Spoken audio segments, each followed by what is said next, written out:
제가 어디 가서 만약에 목사님은 어떻게 해서 이렇게 지금까지 목회를 계속한다고 생각하십니까? 라고 묻는다고 한다면 저는 이렇게 대답할 것 같습니다. 저희 어머니의 기도 때문입니다 라는 겁니다. 뭐 어머니에게 공을 돌리기 위해서 제가 겸손하기 위해서 그렇게 하는 것이 아니라 전적으로 어머니의 기도 때문입니다. 그리고 어떻게 해서 목사가 되었습니까? 물론 제가 마음속에 그런 비전이 있었거나 그런 것도 있겠지만 어머니의 기도 때문입니다. 저는 그렇게 자신 있게 이야기할 수 있습니다. 저는요, 중학교 때부터 장래희망과 그런 거 신상 명세 이렇게 적잖아요. 학교 때마다 적을 때마다 존경하는 인물 안에는 항상 제가 적는 인물이 있습니다. 이순신 장군도 메가더 장군도 에디슨도 아닙니다. 누나입니다. 그러니까 누나라고 적으면요, 옆에 있는 친구가 어느 나라 위인이냐고 묻습니다. 우리 누나라고 이야기합니다. 누나를 존경하냐고? 예, 저는 존경합니다. 왜냐하면 누나의 그 신앙 때문에 제가 지금 이 신앙대로 이렇게 있을 수 있었습니다. 그 순간의 그 찰나에 누나가 저를 끌어주지 않았다면 아마 저는 어떻게 됐을지 모르겠다는 겁니다. 오늘 우리 나오미 선교회 우리 성도님들을 저는 누님이라고 부르고 싶습니다. 어머님은 아니잖아요. 누님 나이. 그래서 저는 오늘 이 나오미 선교회의 말씀을 준비하면서 그런 생각을 좀 했습니다. 성경의 인물들 중에, 성경에 나와 있는 것 중에 여성들의 믿음에 대해서 거론한 부분은 참 많은데 도대체 남자들은 뭐 했나? 가만히 생각해 보니까 한국 기독교 역사상 모든 문제는 남자들이 다 일으킨 겁니다. 요즘 현대 교회에 무리를 일으키거나 교회의 문제를 일으키는 사람은 다 남자라는 겁니다. 목사가 문제고 다른 직분자가 문제지, 여전도사가 문제였거나 아니면 권사님들이 문제여가지고 교회에 뭐 나누어지고 찢어지고 볶아지고 이런 일이 없다라는 겁니다. 그러고 보니까 이게 참 아이러니인 겁니다. 그런데 대우를 받거나 아니면은 어떤 존경을 받거나 아니면 상을 주는 자리에는 항상 남자들만 거기 가 있습니다. 뭘 잘했다고 남자들이 그걸 받는지. 물론 제가 남자이기 때문에 이렇게 자신 있게 이야기할 수 있습니다. 만약에 제가 여자라고 한다면 또 그런 이야기를 못 할 것 같아요. 그래서 교회의 기독교 역사상 성경에 나와 있는 인물들도 쭉 보면 그 배후에 여자들이 있었기 때문에, 훌륭한 여자들이 있었기 때문에 훌륭한 남자들, 훌륭한 신앙의 위인들이 있을 수 있었다는 겁니다. 그런 의미에서 자부심을 가지시기 바랍니다. 안 가지셔도 괜찮습니다. 오늘 읽은 이 히브리서 11장 말씀에 보면 우린 너무나도 잘 아는 말씀입니다. 왜냐하면 믿음으로 누구누구는 이렇게 기록되어 있기 때문입니다. 믿음으로 누구는 이러한 신앙을 가졌다. 근데 11장 1절부터 쭉 나오는 내용들을 보면 주로 남자들의 내용입니다. 남자들은 이런 믿음을 가져서 하나님 앞에 이런 상을 받았고 우리는 히브리서 11장에 나와 있는 전반부에 있는 그 믿음의 사람들에 대해서는 우리가 너무나도 잘 압니다. 아브라함, 다윗 이런 왕들이 쭉 적혀 있고 기라선 같은 인물들이 쭉 나와 있습니다. 그런데 우리가 방금 읽었던 35절부터는 틀립니다. 여자들은 이라고 되어 있습니다. 이 당시에 히브리서가 기록되는 이 당시에 정서상으로 보면요, 여자들은 이라고 기록할 때 여자는요 사람 축에도 못 꼈습니다. 죄송스럽지만요. 사람을 계수할 때에도 남자만 계수했습니다. 노인들은 다 빼고 청년들만 계산을 했다는 겁니다. 그러니까 여자들은 축에도 끼지 않습니다. 5,000명을 먹이셨다. 여기에 5,000명이 남자 여자 모든 사람을 다 통틀어서 5,000명, 남자만 5,000명입니다.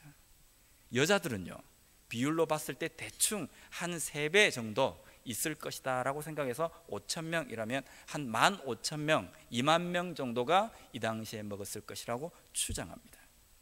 이스라엘 백성들이 애굽에서 출애굽을 할 때에 40만 명이 나옵니다. 말이 40만 명이지 40만 명의 숫자가 작지는 않지 않습니까? 그런데 40만 명도 장정만, 싸움에 나가서 싸움을 싸울 수 있는 장정만 40만 명입니다. 거기에는 여자도 계수가 안 됐다는 겁니다. 소위 말하면 이 당시의 정서상으로 여자라고 한다는 것은 인간의 축에도 끼지 못하는 존재, 우리가 그냥 함부로 대도 되는 존재, 뭐 이 정도 수준으로 모든 사람들에게 생각이 되어지는 시대적인 상황이 있다는 것을 염두에 두시기 바랍니다.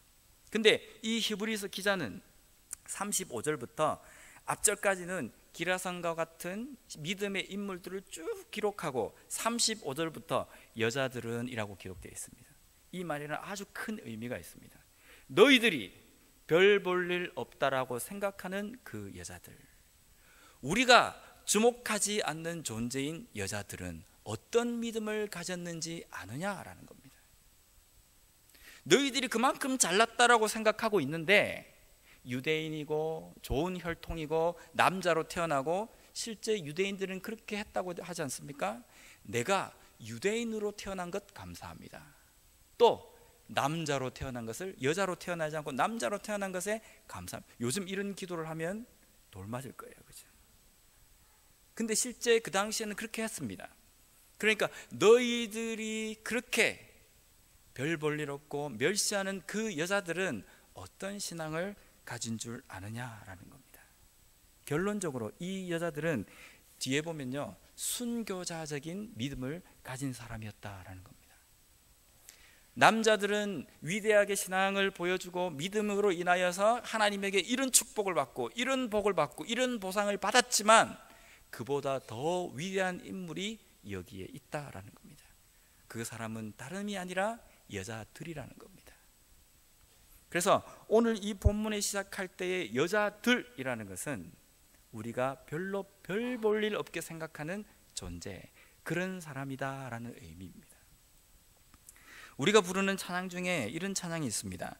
하나님의 사랑이 영원히 함께하리, 십자가의 길을 걷는 자에게, 순교자의 삶을 사는 이에게, 조롱하는 소리와 세상 유혹 속에도 주의 순결한 신부가 되리라, 내 생명 주님께 드리리. 낭낭하게 이것도 서울말로 낭독하면 좋은데 이게 부산 사투리로 낭독하면 마음에 잘 안 나는 것 같습니다.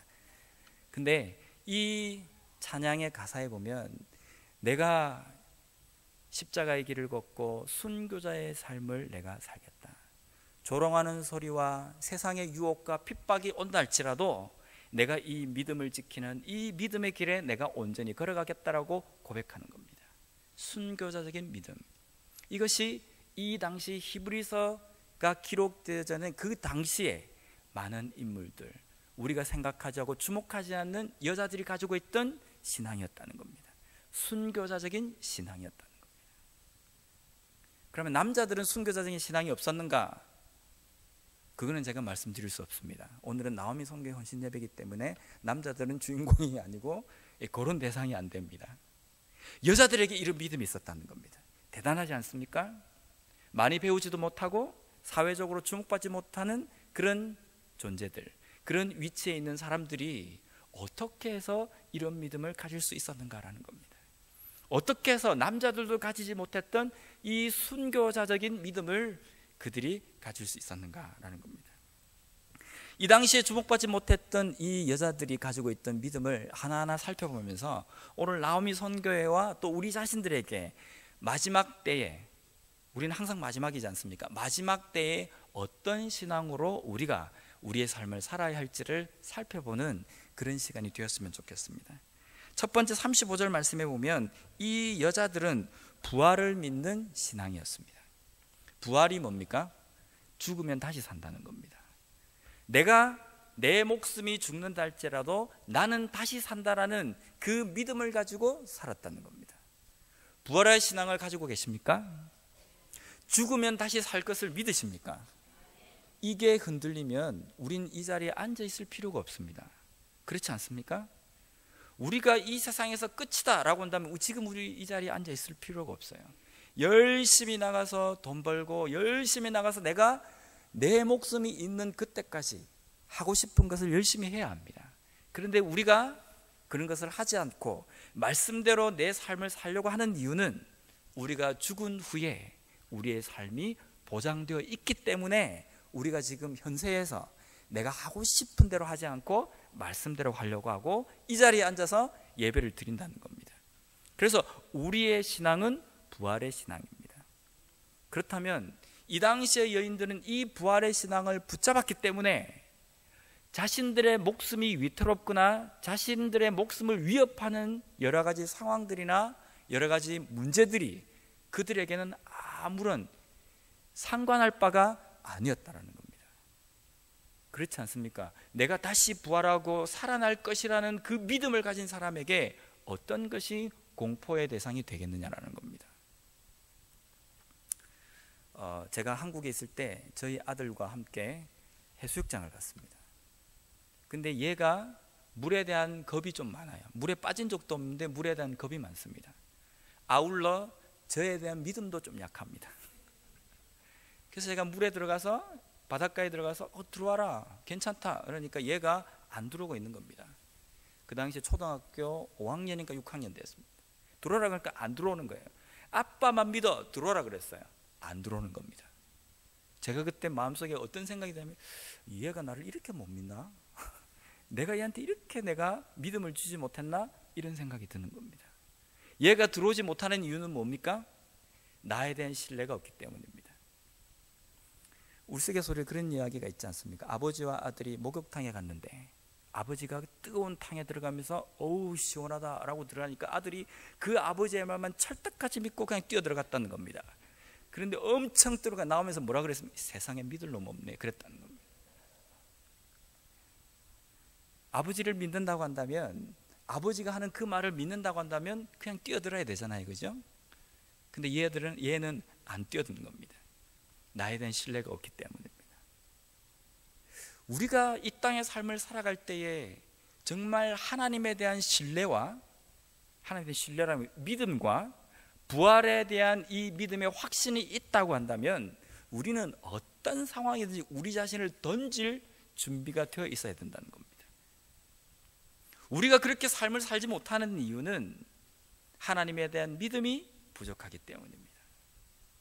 내가 내 목숨을 내가 관리하지 않으면 아무도 나를 관리해 주지 않는다라고 생각하기 때문입니다. 내 삶을 내가 챙기지 않으면 그 누구도 내 삶을 챙겨주는 사람이 없다라고 생각하기 때문에 내가 해야 되는 겁니다. 그런데 말씀은 우리에게 하나님은 우리에게 말씀하시기를 죽으면 다시 살 것이다 라는 그 말씀을 우리에게 주셨습니다. 이 부활의 말씀을 우리에게 주셨는데 이게 우리의 중심에 꽉 잡혀 있고 중심축이 되어 있어서 흔들리지 않는다고 한다면 이 세상에서 우리가 두려워할 것이 없다라는 겁니다. 내가 내 것을 챙기지 않아도 하나님께서 하실 것이라는 믿음이 있다고 한다면 우리가 어떻게 사라지겠습니까? 내가 이 땅에서 내가 이것을 아웅당 부둥켜 부여잡지 않는다 할지라도 하나님께서 채울 것이라는 믿음이 있다고 한다면 담대하게 나갈 수 있어야 되지 않습니까? 그런데 그게 안 된다는 겁니다. 한 걸음 떼기가 두렵다는 겁니다. 내 생각 속에 확신이 들지 않으면 한 걸음 나아가지를 않는다는 겁니다. 봉사할 때도 하나님의 일을 할 때에도 그냥 하나님 말씀만 믿고 한 걸음 내디디라고 하나님께서 우리에게 말씀하시지만 우리는 섣불리 한 걸음을 내딛지 않습니다. 이유는요, 부활의 신앙을 붙잡는 믿음이 부족하기 때문입니다. 이 당시의 여인들은 부활의 신앙을 붙잡았습니다. 그 부활의 신앙을 붙잡았기 때문에 이들은 어떤 삶을 살았냐면 36절부터 쭉 하고 기록되어 있습니다. 어떤 이들은 조롱과 채찍뿐 아니라 사람들로부터 조롱을 받았습니다. 예수를 믿는다라고, 예수 믿기 때문에, 믿음을 가진 사람이기 때문에 사람들로부터 조롱을 당했습니다. 사람들로부터 조롱을 당하는 것 견딜 수 있으시겠습니까? 아멘 하시겠지만 지금 우리의 삶을 가만히 돌아보면, 저 자신도 그렇습니다. 돌아보면 나를 무시하는 것에 대해서는 못 견뎌합니다. 어디 네가 나를 무시하느냐, 내가 너에게 무시받을 그런 군번이냐라는 겁니다. 우리를 누군가가 무시하거나 약간 좀 어떻게 조롱하는 투에 어떤 것을 행했다고 한다면 폭발을 하지 않습니까? 안 그렇습니까? 밖으로 표현은 하지 않지만 내 마음속에 꽁 하고 있는 것이 있습니다. 조롱을 당한다는 것 쉽지 않습니다. 조롱을 당하는 것이 못 견뎌집니다. 못 견뎌지고 그것 때문에 그것을 어떻게 해서든지 해결을 해야 합니다. 이유는 무엇 때문입니까? 내가 이것을 해결하지 않으면 아무도 나의 이 위치를, 나의 이 명예를 회복시킬 사람이 없다라고 생각하기 때문입니다. 근데 믿음의 눈으로 바라보면 내가 말씀 때문에, 신앙 때문에 조롱을 받는다 할지라도 하나님께서 나를 높여주시고 하나님께서 나를 잘했다라고 칭찬하시면 되는 거지 않습니까? 조롱을 받건 남이 나를 채찍을 때리건 우리는 견딜 수 있어야 한다는 겁니다. 거기서 폭발하면 안 된다는 겁니다. 좀 나를 무시한다 할지라도, 좀 내가 억울하게 다른 사람에게 어떻게 언급이 된다 할지라도 못 견뎌 하지 마시기 바랍니다. 왜? 하나님은 다 아세요. 우리가 어떻게 가서 그것을 해결하려고 해도 미궁으로 빠지고 자꾸만 얽혀버립니다. 근데 하나님께서 해결하시면 확실하게 정리를 하십니다. 우리가 생각하지 못하는 방법으로 하나님께서 이 문제를 해결하십니다. 이것을 믿으십니까? 모든 삶 가운데 하나님께서 나와 함께 하시기 때문에 내 문제는 하나님께서 꽉 쥐고 계신다. 그래서 내가 하는 것보다 하나님께서 하시는 것이 확실한 방법이다. 이 정도의 믿음을 가지고 우리가 살아간다고 한다면 내가 어떤 것을 하거나, 내가 어떤 것을 해결하거나, 내가 어떤 것을 뭔가 가지려고 하거나 풀어보려고 하거나 이러한 조급함이 우리의 삶에 없어야 된다라는 겁니다. 예수님께서는 채찍 맞으심을 견뎌내셨습니다. 왜 견딘지 아십니까? 우리 때문입니다. 우리의 사랑 때문입니다. 우리에게 부활이라는, 구원이라는 그 선물을 주시기 위해서입니다. 우리에게 때로는 채찍 맞음에 맞먹는 그러한 고통이 우리에게 가해질 수 있습니다. 그 채찍 맞음이 우리에게 올 때 우리는 그것을 견딜 수 있어야 합니다. 이유는 예수님께서 그것을 견뎌내심으로 말미암아 우리에게 구원과 부활을 주셨기 때문입니다. 솔직히 저도 자신이 없습니다. 만약에 옛날 일제치 시대나 아니면 6.25 동란 때처럼 일본 사람들이, 북한 사람들이 믿음을 가지고 나를 고문을 가하거나 그럴 때에 내가 끝까지 그것을 지킬 수 있을까? 어떤 때는 참 저 자신을 볼 때에도 내가 과연 할 수 있을까? 그런 생각이 참 들 때가 많습니다. 내가 하나님을 안 믿기 때문이 아니라 그 육체적인 고통이 너무나도 두렵기 때문입니다. 인간이기 때문에 두렵지 않겠습니까? 그런 고문이 나에게 가해질 때에 끝까지 내가 이를 악물고 참을 수 있을까? 내가 하려고 하니까 안 되는 겁니다. 그 순간에 하나님께서 나를 콱 붙드시면 어떤 고난도 견딜 수 있다는 겁니다. 부활의 신앙이 없기 때문에 그것을 못 견디는 것은 아닙니다. 하나님께서 나에게 힘을 주셔야만이 내가 할 수 있는 겁니다. 이 당시의 여인들은 부활의 신앙을 가졌기 때문에 조롱과 채찍질에도 견뎌낼 수 있는 그런 삶을 살았다는 겁니다. 결박과 옥에 갇히는 시련도 받았으며, 결박과 옥에 갇히는 것은 어떤 겁니까? 우리의 자유가 박탈되는 겁니다. 우리를 자유스럽지 못하도록 만드는 겁니다. 오늘날 우리에게 이런 자유를 박탈하는 어떤 상황이 우리에게 주어집니까? 그렇지 않습니다. 우리가 예수 믿는 것 때문에 우리를 자유를 억압하거나 구속하거나 그런 경우는 없습니다. 요즘은요, 자유를 박탈하는 것이 아니라 오히려 더 자유롭게 만듭니다. 우리가 좀 더 말씀에 안 매이고 더욱더 자유롭게 함으로 인해 가지고 우리가 부활의 신앙이 허지부지하게 만들어져 버립니다. 고난이 가해지고 어려움이 가해질 때에 그것을 견디고 그것을 붙드는 그러한 믿음의 그런 과정이 아니라 요즘은요, 우리는 너무 잘 믿고 너무 자유스러운 가운데 신앙생활을 한다는 겁니다. 그러니까 이것이 우리의 육신은 억압하거나 우리의 육신의 자유를 박탈하지는 않지만 우리의 정신을 꽉 얽어매는 겁니다. 하나님 없이도 내가 충분히 잘 살 수 있고, 하나님 없이도 충분히 내 영혼이 자유함을 누리는 것을 우리는 경험한다는 겁니다. 그러니까 하나님 없이도, 오늘 하루도 하나님 없이도 잘 살고 내일도 잘 살 것이고 내가 내 평생도 하나님 없이도 충분히 잘 살 수 있을 것 같은 상황 가운데 우리가 지금 살아가고 있다는 겁니다. 그래서 어떤 때는요, 오늘 내가 기도 제목이 없다는 것에 대해서 우리는 두려워해야 합니다. 오늘 내가 기도하려고 눈을 가만히 감아봤는데 뭐 별로 이렇게 기도할 게 없는 겁니다. 회개할 거리도 없는 것 같고 내 삶에 기도를 헤쳐나가야 될 어떤 고난이나 장애도 좀 없는 것 같아요. 만사가 다 형통한 것 같습니다. 이게 하나님의 은혜면 참 좋겠는데 그게 아닐 수 있다는 겁니다. 하나님께서 우리에게 주신 것 때문에 만사가 형통하다면 내가 눈을 감았을 때에 모든 것이 하나님의 은혜고 감사할 거리기 때문에 기도의 제목이 없겠습니까? 이것도 하나님의 애고 저것도 하나님의 애고 이것도 하나님께서 함께 하셨고 이것도 하나님께서 나에게 주셨고 이러니까 눈만 감으면 감사가 나와야 되잖아요. 근데 눈을 감아도 회개할 거리도 없는 것 같고 기도의 제목도 없는 겁니다. 이유는요, 나를 너무 편안하게 해서, 내 영혼을 너무 자유롭게 해서, 내 육신을 너무 편안하게 해서 기도하지 않아도, 말씀을 보지 않아도, 하나님을 붙들지 않아도 이 세상을 충분히 살 수 있도록 하는 것이 사탄의 현대의 전략이라는 겁니다. 이 당시에 이 여인들은 믿음으로 핍박을 받았습니다. 믿음을 가지고 있었기 때문에, 하나님을 믿는다는 그 이유 때문에, 신앙을 가졌기 때문에 핍박을 당한 그 상황입니다. 그러한 상황 가운데에서는 하나님을 붙들고 하나님을 온전히 생각하며 나아가야만 했습니다. 근데 오늘날은 우리를 그렇게 만드는 것이 사탄의 전략이라는 겁니다. 왜냐하면 이 당시에 그렇게 해보니까 안 먹혀 들어가거든요. 박해하면 박해할수록 더더욱 믿음이 번창하고 복음이 자꾸만 확산이 되는 겁니다. 그래서 사탄도 생각을 했습니다. 우리보다 영특하기 때문에, 아, 이래서는 안 되구나.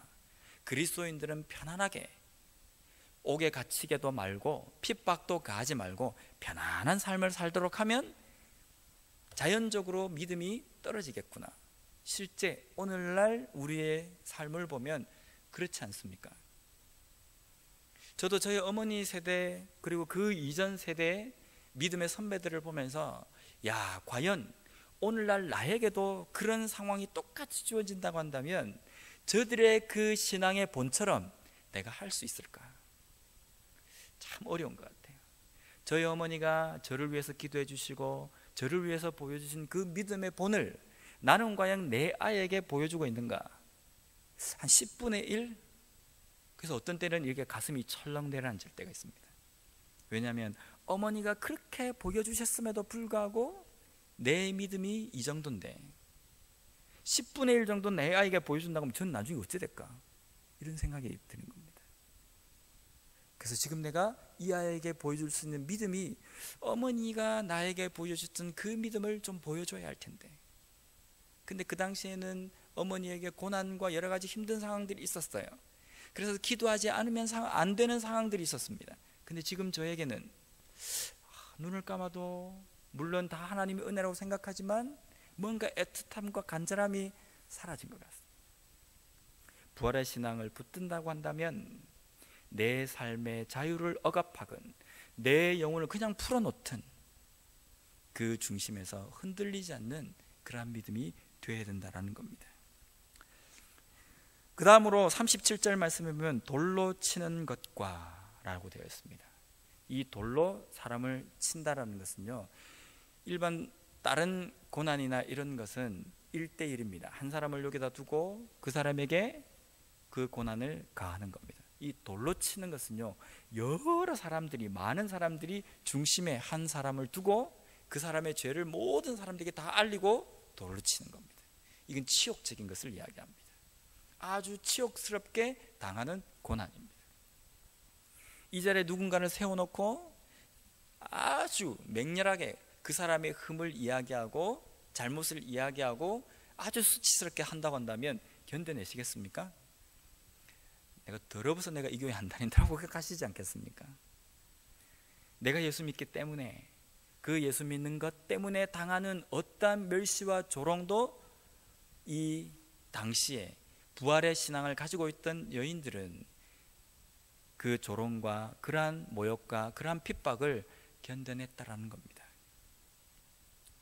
우리는 한순간에 우리에게 오는 그 고난과 어떤 문제들 때문에 너무 쉽게 신앙을 포기할 때가 참 많이 있습니다. 과거에 폴리갑이라는 감독이 있었습니다. 이 폴리갑은 사도 요한의 제자입니다. 이 폴리갑이 86세가 되었을 때에 이 폴리갑을 잡아서 이제 예수 믿는 그 이유 때문에 화형대에 올렸습니다. 화형대에 올리고 마지막으로 이 폴리갑에게 타협안을 내놓았습니다. 네가 만약에 이 자리에서 예수를 믿지 않겠다고, 예수를 부인하기만 하면 이 사형에서 너를 제해주겠다, 이렇게 타협안을 내놓았습니다. 그럴 때 이 폴리갑이 이렇게 대답을 했답니다. 이 말이 정말 유명한 말입니다. 예수님은 86년 동안, 내 평생 동안 한 번도 나를 떠나신 적도 없고 나를 모른다고 하신 적도 없는데, 내가 지금 이 순간에 86세나 되는 이 늙은 몸을 한번 내가 좀 살려보고자 예수님을 어떻게 부인하겠습니까? 라고 이야기를 했답니다. 그리고 그 사형장의 화형을 당당하게 당했다는 일화가 있습니다. 우리에게 어떤 고난이 온다 할지라도 예수님을 부인하시지 않을 각오가 되어 계십니까? 어떤 고난이, 요즘은요 우리를 사자굴에 넣고 우리를 감옥에다 넣고 우리를 돌로 치거나 조롱하거나 채찍을 때리거나 그러는 것은 없습니다. 모르겠습니다. 지금 현재는 없습니다. 우리에게 오는 고난은 내 명예가 조금 상처를 입는 것, 내 자존심에 조금 침해를 받는 것, 다른 사람이 나를 몰라주는 것, 이 정도뿐입니다. 이 정도에서 충분히 견뎌내실 수 있으십니까? 이 정도에서 충분히 견뎌낼 수 있는 사람들이 교회에 가득하다고 한다면 교회에 문제가 있을 수가 없다라는 겁니다. 교회에 문제가 있는 이유는 이 정도 자존심에도 믿음을 그냥 깡그리치 잊어버리고 그 자존심 때문에, 내가 조금 받은 그 명예의 훼손 때문에 버럭하고 튕겨져 나오기 때문에, 폭발하기 때문에 교회가 문제가 있는 겁니다. 그것은 우리를 죽일 만큼의 핍박도 아닙니다. 우리를 어떻게 목숨채로 이렇게 잡으려고 하는 그런 위협도 아닙니다. 단지 조금 내 마음에, 내 자존심에 상처를 입은 것뿐입니다. 그런데도 우리는 그 순간에 그 조그만 상처를 받은 자존심 때문에 우리의 믿음은 온데간데 없다는 겁니다. 예수님은 어디 가고 하나님은 어디 가고 오직 나만 거기에 우뚝 솟아서 그것을 해결해보고자, 나를 어필해보고자, 나를 좀 돋보이고자 한다라는 겁니다. 이것이 오늘날 사탄이 교회 안에, 우리 가운데 그리스도인에게 가하는 핍박이다라는 겁니다. 다음으로 이들에게 가해진 고난은요, 톱으로 켜는 것이었습니다. 톱으로 사람을 쏩니다. 이사야 선지자는, 전해져오는 문헌에 의하면 이사야 선지자는 마지막에 므낫세 왕에 의해서 톱으로 갈라지는 순교를 당했다라고 전해집니다. 톱으로 내가 썰어질 때에 그 고통 가운데 있으면서도 예수 그리스도를 부인하지 않을 그러한 믿음, 그 당시에 여인들이 가졌다는 겁니다. 왕들이나 훌륭한 인물들이나 선지자들이나 이런 사람들이 아닙니다. 인간 취급도 못하고 못 받고 주목받지 못했던 그런 여인들이 가지고 있었던 믿음입니다. 대단하지 않습니까? 우리는 주목받습니다. 우리 존재를 다 알고 있습니다. 세상 사람들이 나를 주목해 줍니다. 나의 존재를 알고 있습니다. 그런데도 우리는 톱의 켬이 아니라 조그만 내 삶에 이런 가시가 들어올 때도 못 견뎌한다는 겁니다. 왜 그렇습니까? 부활의 신앙이 내 삶을 앞서가지 못하고 있기 때문입니다. 이러한 사람들은 오늘 읽은 이 본문 말씀에 보면 38절에 이런 사람은 세상이 감당하지 못하느니라. 이 세상은 사탄입니다. 사탄이 권세를 잡고 있는 그곳이 이런 사람을 감당 못한다는 겁니다. 내가 여 집사님은, 여 권사님은 감당을 못하겠다. 교회에서 이런 이야기를 자주 들을 때가 있어요. 그게 좋은 의미에서 감당 못한다는 거, 건드렸다면 폭발을 하니까 내가 건드리질 못하겠다. 이래 되면 곤란하다는 겁니다. 어떻게 저분한테는 내 의견을 말하지 못하겠다. 한번 이야기했다는 완전히 그냥 잡아먹을 듯이 여기 이야기하는 이런 사람들은 세상이 감당하지 못한다는 것은 어떻게 믿음을 좀 떠나게 만들고 하나님으로부터 갈라놓으려고 해도 세상이 어떻게 하면 할수록 더 하나님을 붙들고 더 믿음이 튼튼해지니까 세상이 감당 못한다는 겁니다. 세상이 감당 못할 믿음을 우리 나오미 선교에서 가지길 원합니다. 교회가 감당 못할 게 아니고요, 목사가 감당 못할 집사님 권사님이 아니라 세상이 감당 못할 권사님 집사님이 되시길 원합니다. 여기 앉아 계신 다른 우리 성도님들도 내가 저 집사는 감당이 안 된다, 내가 저 장로님은 감당이 안 된다, 이런 이야기를 듣지 마시고 사탄의 입에서, 세상의 입에서 내가 저 장로는, 내가 저 집사는, 저 권사는, 저 성도는, 저 목사는 내가 감당이 안 된다, 이런 이야기를 듣는 우리 믿음이 되셨으면 좋겠습니다. 오늘 이 나오미 선교회의 헌신 예배로 우리가 하나님께 드립니다. 물론 이 헌신 예배로 드렸지만 이 예배의 주인공은 하나님이십니다. 하나님께서 오늘 이 히브리서 이 11장에 나와 있는 여인들의 믿음을 통해서 나오미 선교회뿐만 아니라 우리 모두에게 마음속에 가지길 원하시는 믿음이 있습니다. 그 믿음은 세상이 감당 못할 믿음이라는 겁니다. 그래서 우리가 한 사람 한 사람이 세상이 감당 못할 그 믿음을 가짐으로 말미암아 하나님이 우리를 보시며 미소를 지으실 수 있는 우리 한 사람 한 사람 나오미 선교의 회원들이 되시길 바랍니다. 기도하겠습니다.